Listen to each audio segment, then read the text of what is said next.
Hello friends, இன்றைக்கி நான் ஒரு இன்ட்ரெஸ்டிங்கான வீடியோவோடு தான் உங்களை பார்க்க வந்திருக்கேன். இதில் என்ன பார்க்க போகிறேன்னா, கொஞ்ச நாளுக்கு முன்னாடி நான் எங்கள் அம்மா வீட்டுக்கு போயிருந்தேன்னு ஒரு வீடியோ ஷேர் பண்ணியிருந்தேன். அதோட கண்டினியூவேஷன் கூட சொல்லலாம். அன்றைக்கி நான் அங்கே போயிருக்கும்போது எங்கள் வீட்டில் எங்கள் அம்மா கொழுக்கட்டை பண்ணி கொடுத்தாங்க. அதாவது எங்கள் ஊர்லலாம் பனை ஓலையில் பண்ணுவாங்க, அந்த கொழுக்கட்டை தான். எப்படி பண்ணலாங்கிறது எங்கள் அம்மா எனக்கு சொல்லி கொடுத்தாங்க. நான் அவங்க கூட ஷேர் பண்ணிக்கிறேன். ரொம்ப ஈஸியாக தான் இருந்துச்சு, ரொம்ப டேஸ்டி. ஆனால் எங்கள் வீட்டில் வந்து அன்றைக்கி நாங்கள் சீனி வச்சு தான் பண்ணியிருந்தோம். ஆனால் நீங்கள் இதுக்கு கருப்பட்டி இந்த மாதிரி வெல்லம்லாம் சேர்த்துக்கிட்டிங்கனாலும் ரொம்ப நல்லாயிருக்கும். ஒரு பிடி அரிசி எடுத்துருந்தாங்க. ஒரு பிடி அரிசியை ஊற வச்சு அதை நல்லா அரைச்சி எடுத்துகிட்டு பொடி பண்ணிவிட்டு அதை வந்து லைட்டாக வறுத்தாங்க. என்னம்மா வறுக்காம தானம்மா நம்ம செய்வோன்னு கேட்டேன். அப்போ எங்கள் அம்மா சொன்னாங்க, லைட்டாக வறுத்து ஒரு தடவை நான் பண்ணினேம்மா, ரொம்ப வறுக்கக்கூடாது, கொஞ்சம் வறுத்து பண்ணினேம்மா, டேஸ்ட் நல்லா இருந்துச்சு, அதனால் நான் இப்போ வறுத்து பண்ணிகிட்ருக்கேன் அப்படின்னு சொன்னாங்க. அது அந்த ஒரு படி அரிசிக்கு எங்கள் அம்மா வந்து ஒரு 1/4 கிலோ அளவுக்கு நம்ம உடச்சி சிறுபயிறு இருக்குல்ல, அந்த சிறுபயிறு பருப்பு எடுத்து வச்சுருந்தாங்க. அதை வந்து நல்லா மனம் வர்ற வரை நல்லா வறுத்து எடுத்துக்கிட்டாங்க. இது கூடவே நம்ம போடுறதுக்காக கொஞ்சம் தேங்காய் துருவல் தேவை. அப்புறமா கொஞ்சமாக ஏலக்காய், ஒரு 2-3 கொஞ்சம் கிராம்பு அதெல்லாம் போட்டாங்க. அதை நான் உங்கள் கூட ஷேர் பண்ணியிருக்கேன். வீடியோவில் பார்த்தீங்கனாலே உங்களுக்கு தெரியும். பார்த்தீங்கனாலே உங்களுக்கு தெரியும் இந்த அளவுக்கு போட்டிருக்காங்க. உங்களுக்கு இந்த ஃப்ளேவர்லாம் ரொம்ப பிடிக்கும்னா இவ்வளோ ஆட் பண்ணிக்கோங்க, இதோட கம்மியாக போதும்னா போட்டுக்கோங்க. இது கூடவே கொஞ்சமாக நம்ம சுக்கு எடுத்துக்கிட்டிங்கன்னா இன்னும் நல்ல ஃப்ளேவராக இருக்கும். இது நல்லா அரைப்படாதுல்ல, அதனால் இது நல்லா அரைப்படுறதுக்காக கூட கொஞ்சமாக சீனி போட்டு அரைச்சிருக்காங்க. அப்போ நல்லா பவுடர் ஆயிரும். இனிப்பு வந்து உங்கள் தேவைக்கேற்ப எடுத்துக்கோங்க. இப்போ இது எல்லாத்தையும் நம்ம ஒன்றா மிக்ஸ் பண்ணிட வேண்டியதான். சீனி வந்து மெல்ட் ஆகணும்ல. ஒரு சிலர் வந்து இது பாவு காய்ச்சலாம் ஊற்றுவாங்களாம். ஆனால் எங்கள் அம்மா வந்து சும்மாவே தான் ராவாக தான் போட்டு பண்ணினாங்க. அதாவது சீனியை பாவு காய்ச்சி ஊற்றுவாங்களாம். கொஞ்சம் கொஞ்சமாக தண்ணி ஊற்றி நம்ம பிணைய கொஞ்சம் நல்லா மெல்ட் ஆகி வந்துடும். ரொம்ப தண்ணி ஊற்றிட்டிங்கன்னா ரொம்ப தண்ணியாக போயிடுச்சுன்னா நம்ம கொழுக்கட்டை வந்து அவ்வளோ டேஸ்ட்டாக இருக்காது. அதனால கொஞ்சம் தண்ணி பார்த்து ஊற்றிக்கோங்க. பக்கத்தில் ஒரு அண்ணன் வந்து எங்கள் ஊரில் விவசாயம் பண்ணுறாங்க, நான் ஒரு ஃபேமிலி ஃப்ரெண்டு மாதிரி. அவங்க தான் கொழுக்கட்டைக்கு ஓலெல்லாம் வெட்டி விட்டு வந்திருந்தாங்க.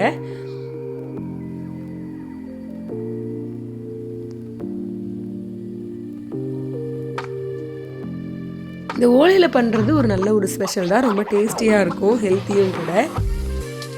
பிடி கொழுக்கட்டை, அப்புறமா நிறைய டிஃப்ரெண்ட்டாக பண்ணுறாங்க. கையை வச்சு நல்லா பிடிச்சி வச்சு பண்ணுறது, அப்புறம் மோல்டில் பண்ணுறது அப்படின்னு டிஃப்ரெண்ட்டாக பண்ணுறாங்க. ஆனால் நான் சாப்பிட்ட ஒரே வெரைட்டி, எங்கள் வீட்டில் பண்ண ஒரே வெரைட்டி இது தான்.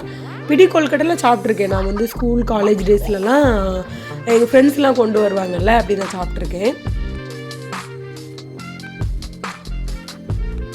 கொழுக்கட்டை அந்த டைம்லேயே ஃபுல்லாக ஸ்கூலில் காலேஜிலலாம் ஃப்ரெண்ட்ஸ்லாம் இது தான் கொண்டுட்டு வந்து எங்கள் வீட்டில் உள்ளது அவங்களுக்கு கொடுக்குறதும், அவங்க வீட்டில் உள்ளது எங்களுக்கு கொண்டு வரதும், வீட்டுக்கே பேக்கில் நிறைய கொழுக்கட்டை கொண்டு வந்து இறக்கிடுவோம். அது ஒரு டிஃப்ரெண்ட்டான ஒரு எக்ஸ்பீரியன்ஸ் தான். இதை வந்து ஒரு பெரிய பானையில், அதாவது காற்று வெளியே போகாத மாதிரி நம்ம க்ளோஸ் பண்ணணும். அதுக்கேற்ற மாதிரி ஒரு பானை எடுத்துக்கிட்டு, எங்கள் வீட்டில் எப்போவுமே பானை தான். இது பண்ணுறதுக்கு பானைக்குள்ளே கொஞ்சம் தண்ணி ஊற்றி அதுக்கு மேலே கொஞ்சம் கம்பு போட்டு இதை வந்து ஸ்டாண்ட் பண்ணி நிற்கிறதுக்காக தான் அந்த கம்பு போட்டு அதுக்கு மேலே அந்த ஓலையெல்லாம் கொஞ்சம் கிழிச்சு வச்சுருக்கோம். அதுக்குள்ளே நம்ம ரெடி பண்ணி வச்சுருக்கோம்ல அந்த கொழுக்கட்டையெல்லாம் வச்சுருவிடுது. அதாவது ஓலையை பிரிச்சுட்டு உள்ளே மாவு வச்சு மேலே இன்னொரு ஓலையை வச்சு க்ளோஸ் பண்ணி சுற்றி ஒரு இன்னொரு அதாவது இந்த மாதிரி கிழிச்சு வச்சுருக்கோம்ல ஓலையை, அதை வச்சு கட்டி வச்சிட வேண்டியதான். இவ்வளோதான், அதை வச்சு அவிச்சிட வேண்டியதான். அதாவது எங்கள் அண்ணனுக்கும் இது ரொம்ப பிடிக்கும். பாப்பாவும் ஒரு தடவை எங்கள் அம்மா பண்ணி கொடுக்கும்போது நல்லா சாப்பிட்டாலாம். அதனால் ஊருக்கு வந்திருக்கலாமா, அதனால செய்வோன்னு செஞ்சாங்க. கொழுக்கட்டை சீசனில் எப்போவுமே எங்கள் வீட்டில் வந்து பண்ணுவாங்க. அதாவது இந்த கார்த்திகை தீபம் டைமில் கண்டிப்பாக எங்கள் வீட்டில் பண்ணுவாங்க. ஆனால் எப்போவுமே நம்ம பிள்ளைங்கள்லாம் வீட்டில் இல்லைன்னா பேரண்ட்ஸ் அதிகமாக அந்த ஸ்நாக்ஸ் பண்ணுறது இல்லைல்ல, அந்த மாதிரி தான் இதுவும். நம்மளெல்லாம் பார்த்தோன்னே தான் அவங்களுக்கு எல்லாமே ஞாபகம் வருது, செஞ்சு கொடுப்போம், அது செஞ்சு கொடுப்போன்னு. அப்படி தான் அன்றைக்கி எங்கள் அம்மா இதெல்லாம் பண்ணிகிட்டு இருந்தாங்க. ஒவ்வொரு பாத்திரமாக வச்சு பார்த்தாங்க, கொஞ்சம் நல்லா எது கம்ஃபர்டபுளாக இருக்கோ அந்த பாத்திரத்தை வச்சு க்ளோஸ் பண்ணிட்டாங்க.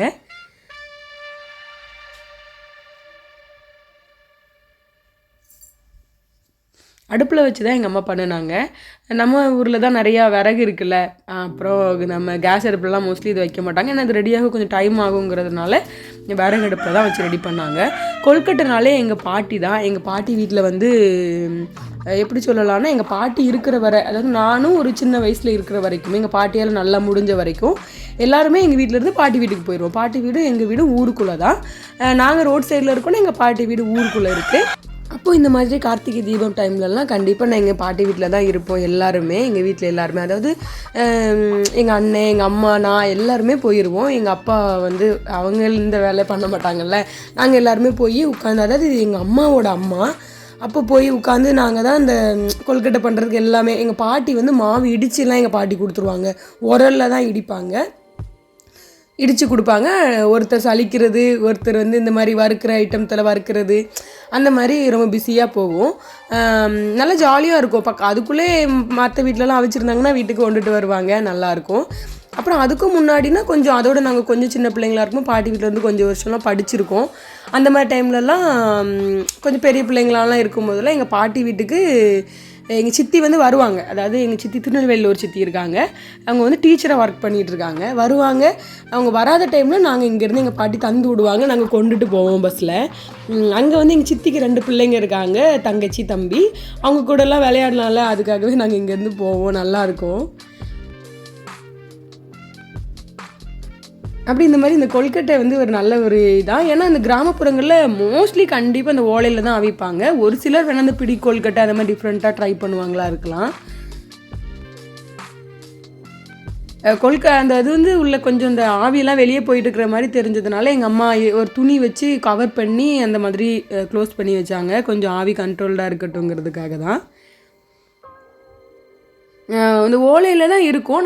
ஒரு வேளை நம்ம சாப்பிட்டு முடிக்க இன்னும் 2 நாளுக்கு மேலே ஆகுதுன்னா அந்த ஓலையிலேருந்து அந்த கொழுக்கட்டையை வெளியே எடுத்து வச்சிடணும்.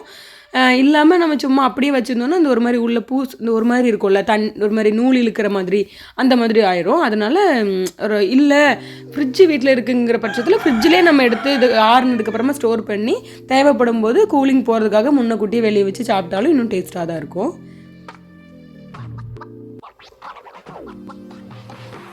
கொழுக்கட்டை வந்து ரொம்ப சாஃப்டாக வந்துருந்துச்சு, நீங்களே பாருங்கள். தண்ணி வந்து ரொம்ப கவனமாக ஊற்றணும். ரொம்ப தண்ணி ஊற்றிட்டோன்னா தண்ணி ஆயிரும். அப்புறம் இந்த ஓலைக்கு வெளியெல்லாம் அந்த மாதிரி கொழுக்கட்டை வந்து வெளியே வர மாதிரி ஆயிரும். இப்படி தான் அந்த டே வந்து எங்களுக்கு போச்சு, ரொம்ப ஜாலியாக இருந்துச்சு. இதே மாதிரி இன்ட்ரெஸ்டிங்கான வீடியோவுக்கு மறக்காமல் நம்ம சேனலை சப்ஸ்கிரைப் பண்ணி சப்போர்ட் பண்ணுங்கள். பாய்.